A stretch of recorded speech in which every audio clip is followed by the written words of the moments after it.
नमः शिव पुराण रुद्र संहिता द्वितीय 29वां अध्याय।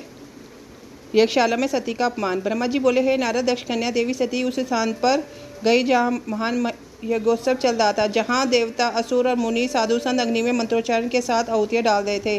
सती ने अपने पिता के घर में अनेक आश्चर्यजनक बहुमूल्य वस्तुएं देखी। अनेक मनोहारी उत्तम आभा से परिपूर्ण धन्य धन्य की युक्त दक्ष का भवन अनोखी शोभा पा रहा था। देवी सती नंदी से उतरकर के लिए यज्ञशाला के अंदर चली गई। सती को वहां आया देखकर उनकी माता और बहनें बहुत प्रसन्न हुई और देवी सती का खूब सादर सत्कार करने लगी, परंतु उनके पिता दक्ष ने उनको देखकर कोई खुशी जाहिर न की और न ही उनकी तरफ ध्यान दिया।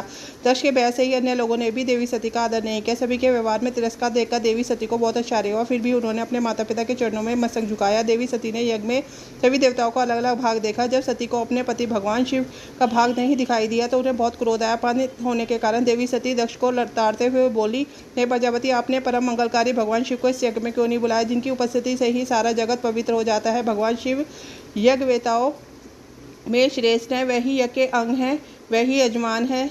जब सब कुछ वही है तो उनके बिना इस यज्ञ महायज्ञ की सिद्धि कैसे हो सकता है। उनके बिना तो यह यज्ञ अपवित्र और भगवान शिव को सामान्य समझकर उनका घोर अनादर किया गया है। शायद आपकी बुद्धि भ्रष्ट होने के कारण ही ऐसा हुआ। मुझे तो ये समझ में नहीं आ रहा कि बिना भगवान शिव के आए विष्णु और ब्रह्मा सहित सभी ऋषि मुनि इस यज्ञ में कैसे आ गए। तब देवी सती मेरे सम्मुख खड़ी हुई विष्णु सहित सभी उपस्थित देवताओं व ऋषियों और मुनियों को डांटने लगी और बहुत फटकारा। ब्रह्मा जी बोले, हे मुनिश्रेष्ठ नारद, क्रोध से भरी देवी जगदम्बा ने अत्यंत दुखी मन से हम सभी देवता मुनियों को बहुत सी बातें सुनाई। देवी सती की बातें सुनकर कोई भी कुछ नहीं बोला, परंतु उनके पिता दक्ष उनके वचनों से बहुत अधिक क्रोधित हो गए। इस प्रकार बोले। दक्ष ने कहा, हे पुत्री सती, तुमने इस प्रकार के वचनों से क्या लाभ होगा। तुम बिना बात के सभी का अपमान कर रही हो। वैसे भी मैंने तुम्हें यहाँ आने का कोई निमंत्रण नहीं दिया था, तुम क्यों चली आई। तुम यहाँ खड़ी हो या वापस चली आओ, तुम्हारी इच्छा है।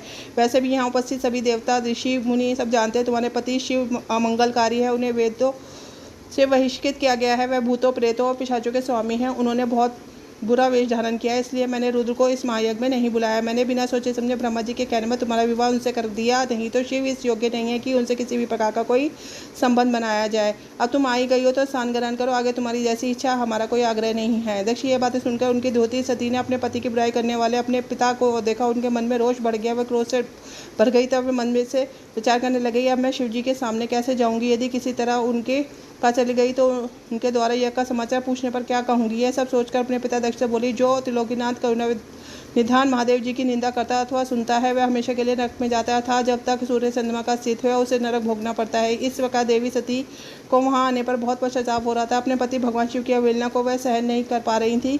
तब वे अपने पिता दक्ष सहित अन्य देवताओं से कहने लगी। देवी सती बोली, तुम सभी भगवान शिव के निंदा को, तुमने उनकी अवहेलना को होते देखकर प्रभु शिव का अपमान किया है। इस पाप का फल तुम्हें सभी को अवश्य भोगना पड़ेगा। जो लोग भक्ति और ज्ञान से विमुख है वह यदि ऐसा कार्य कर रहे हैं तो आश्चर्य नहीं होता, परंतु जिन लोगों में ज्ञान के अंधेरों को दूर करने अपने ज्ञान चक्षु को खोल दिया है, जो महात्माओं के चरणों की धूल से अपने को शुद्ध और पवित्र कर चुके हैं, उन्हें किसी से वैर भाव रखना, ईर्ष्या करना और निंदा करना कतई शोभा नहीं देता है। भगवान के श्री चरणों का ध्यान करते हुए उनका 2 अक्षर का नाम शिव का उच्चारण करने से सारे पाप धुल जाते हैं। तुम मूर्खता के वश में होकर उन्हीं भगवान का अनादर कर रहे हो, उन्हें द्रोह करके तुम्हें कुछ हासिल नहीं होगा। उदार भगवान महादेव जी जटा कपाल धारण किए शमशान में भूतों के साथ प्रसन्नता पूर्वक रहते हैं। वह शरीर पर भस्म लगाए और गले में नरमुंडों की माला धारण करते हैं, फिर भी मनुष्य उनके चरणों की धूल अपने माथे पर लगाते हैं, क्योंकि वह साक्षात परमेश्वर है, पर ब्रह्मा परमात्मा है। वह ऐश्वर्य से सदा दूर रहते हैं। जो ऐसे महापुरुष की निंदा करता है उनके जीवन को धिक्कार है। मैंने भी तुम्हारे द्वारा दी गई पति भगवान शिव की निंदा को सुना है, इसलिए मैं अपने शरीर को त्याग दूंगी।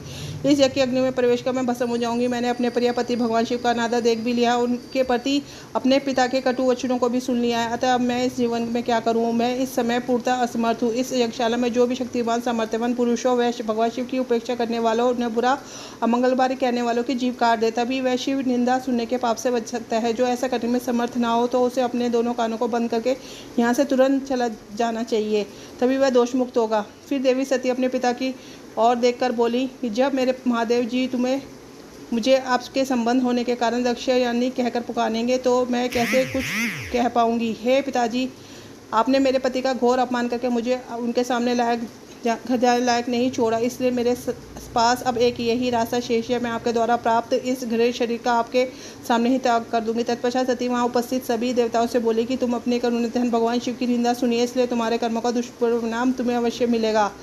मेरे पति भगवान शिव तुम सबको इसका दंड अवश्य ही देंगे। उस समय देवी बहुत क्रोधित थी। यह सब कहकर वह चुप हो गई और अपने मन में अपने प्राण वल्लभ भगवान शिव का स्मरण करने लगी। इसी के साथ रुद्र संहिता का द्वितीय खंड का 29वां अध्याय पूर्ण होता है। ओम नमो पार्वती पते नमः। हर हर महादेव।